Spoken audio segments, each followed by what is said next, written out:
Hello. आज की lecture में आपका स्वागत है। आज मैं क्वांटम फिजिक्स का लेक्चर नंबर 7 का वीडियो बना रही हूँ। Dimensions and basis of vector space क्या होता है। A set of n non zero vectors phi1 phi2 up to phi n is said to be linearly independent if and only if the solutions of the equation summation I बराबर 1 to capital N a I phi I is 0.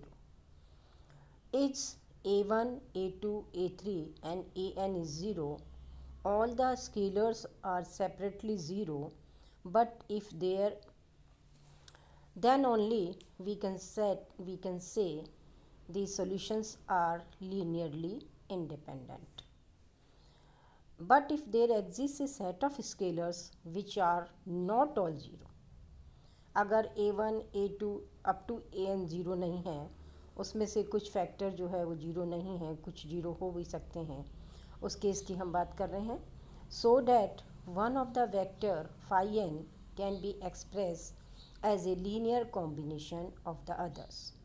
Phi n बराबर I बराबर 1 to n minus 1 a i phi i plus I बराबर n plus 1 to capital N a i phi i के रूप में हम उसे व्यक्त कर सकते हैं। उस समय ये लीनियरली डिपेंडेंट होते हैं। The set phi I is set to be linearly dependent. ठीक है, तो यहाँ हमने लीनियरली डिपेंडेंट और इंडिपेंडेंट का मीनिंग समझा। अगर a1, a2, a3 सभी स्केलर्स ज़ीरो हैं तो वो लीनियरली इंडिपेंडेंट हैं, और अगर कुछ a1, a2 स्केलर्स ज़ीरो नहीं हैं तो वो किसी फाई n को हम दूसरे फाई के रूप में, एडिशन के रूप में, लीनियर कॉम्बिनेशन के रूप में उसे व्यक्त कर सकते हैं। तो उस समय जो फाई n का सेट है वो लीनियरली डिपेंडेंट कहलाता है। आइए डायमेंशंस के बारे में बात करते हैं। डायमेंशंस क्या होती है? Dimensions of a vector space is given by maximum number of linearly independent vectors the space can have. किसी स्पेस के पास में जितने maximum number of linearly independent vectors हो सकते हैं वो उसकी डायमेंशंस कहलाती है। For instance, if the maximum number of linearly independent vector a set has a n, the space is said to be n-dimensional. And this n-dimensional vector space, any vector psi can be expressed as a linear combination psi बराबर iota I बराबर 1 to n a I phi I के रूप में आप psi को व्यक्त कर सकते हैं। तो ये इसकी डायमेंशन है। Maximum number of linearly independent vectors के द्वारा डायमेंशंस दी जाती है। What is basis? The basis of a vector space consist a set of maximum possible number of linearly independent vectors belongs to the space. The set of vectors phi 1 phi 2 up to phi n to be denoted by in short by phi n set के रूप में दिया जाता है। इस set the basis of vector space, इसको vector space का basis कहते हैं। Where the vectors phi 1 phi 2 phi n are the call base vector. Although the set of these linearly independent vector are arbitrary, it is convenient to choose the orthonormal.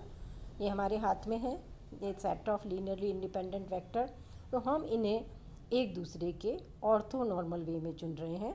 That is the scalar product satisfy the relation phi i phi j is delta i j. We can recall delta function i j is 1 if i बराबर j के and 0 otherwise. अगर आई जे के बराबर नहीं है तो ये delta function zero value देता है। केवल जब आई जे बराबर है उसी समय इसकी वैल्यू 1 के बराबर आती है। The basis is said to be orthonormal if it consists a set of orthonormal vectors. The basis is said to be complete if it spans the entire space, that is there is no need to introduce any additional base vector. अगर हमें किसी और base vector की ज़रूरत नहीं है तो system अपने आप में कंप्लीट है, तो हम उसे कहते हैं कि ये कंप्लीट है. Expansion coefficient AI in equation 13 are called component of the vector psi. AI जो है वो component कहलाता है psi का in the basis. Each component is given by the scalar product of psi with the corresponding base vector. AJ किसके बराबर है? AJ बराबर phi j psi. इनका स्केलर प्रोडक्ट अगर आप लेंगे तो आपको AJ यानी कोफिशिएंट की वैल्यू, jth कोफिशिएंट की वैल्यू आपको मिलेगी. तो अभी हमने देखा, पहली चीज़ हमने बात की लीनियरली डिपेंडेंट इंडिपेंडेंट, डायमेंशंस क्या होती है, बेसिस क्या होती है. हम कुछ एग्जांपल देखना चाह रहे हैं लीनियर वेक्टर स्पेस के. आइए एग्जांपल के बारे में डिस्कस करते हैं. Let us give 2 examples of linear space that are Hilbert space. One having a finite or discrete set of base vectors and other an infinite यानी continuous basis पर हम इसके एग्जांपल देखेंगे. तो आइए हम discrete base पर एग्जांपल स्टडी कर रहे हैं. The first one is 3-dimensional Euclidean vector space. The basis of this space consists of 3 linearly independent vectors usually denoted by I vector, j vector, k vector. Any vector of the Euclidean space can be written in terms of base vector as a vector is a1 I vector, a2 j vector, a3 k vector, where a1, a2, a3 are the component of A in the basis. Each component can be denoted by taking the scalar product of A with the corresponding base vector.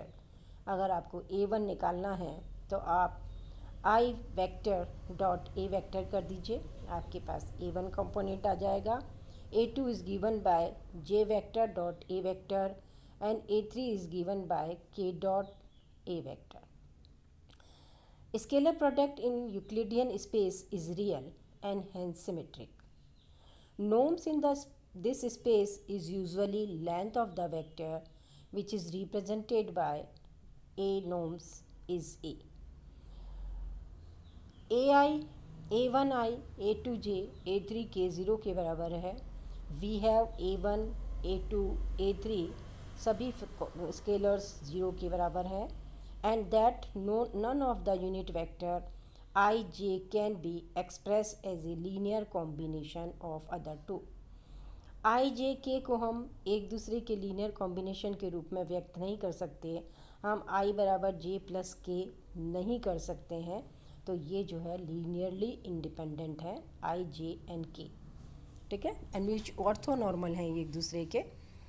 Second example की हम बात कर रहे हैं. ये हमने example किया था फाइनाइट डिस्क्रीट्स बेस डिस्क्रीट्स के लिए. हम सेकेंड एग्जांपल कंसिडर कर रहे हैं space of entire complex function. सभी कॉम्प्लेक्स फंक्शन साई एक्स का स्पेस जो है वो हमारा सेकेंड एग्जांपल है. The dimensions of this space is infinity. इस स्पेस की डायमेंशन इन्फिनिटी होती है. For it has infinity number of linearly independent basis vector. क्योंकि यहाँ पर इन्फिनिटी नंबर में linearly independent basis vector exist करते हैं. आइए हम इसे कुछ एग्जाम्पल के द्वारा समझते हैं. Are the following set of vector in 3-dimensional Euclidean space is linearly independent और डिपेंडेंट. हम बात कर रहे हैं एग्जाम्पल 1 की. एग्जाम्पल 1 में हमें ए वेक्टर दिया हुआ है 3 0 0, बी वेक्टर दिया हुआ है 0 -2 0 और सी वेक्टर दिया हुआ है 0 0 -1. Are linearly independent. ये लीनियरली इंडिपेंडेंट क्यों है? क्योंकि a1 जो है वो a1a plus a2b plus a3c बराबर 0. आप ए वेक्टर की वैल्यू लिख दीजिए, तो 3a1 आई वेक्टर माइनस 2a2 जे वेक्टर माइनस a3 के वेक्टर।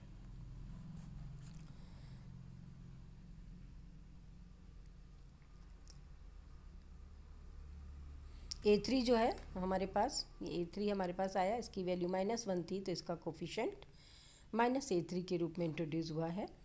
ये वेक्टर, ये जो टर्म है 3a1 आई माइनस 2a2 जे माइनस a3 के 0 के बराबर होगी। कब होगी? जब इनके कोफिशेंट्स अलग अलग 0 होंगी। ठीक है, तो 3a1 0 होगा, -2a2 0 होगा, -3a3 0 होगा। इसका मतलब a1 a2 a3 0 के बराबर है। अगर a1 a2 a3 0 के बराबर है तो ये वेक्टर्स जो हैं वो लीनियरली इंडिपेंडेंट वेक्टर हैं।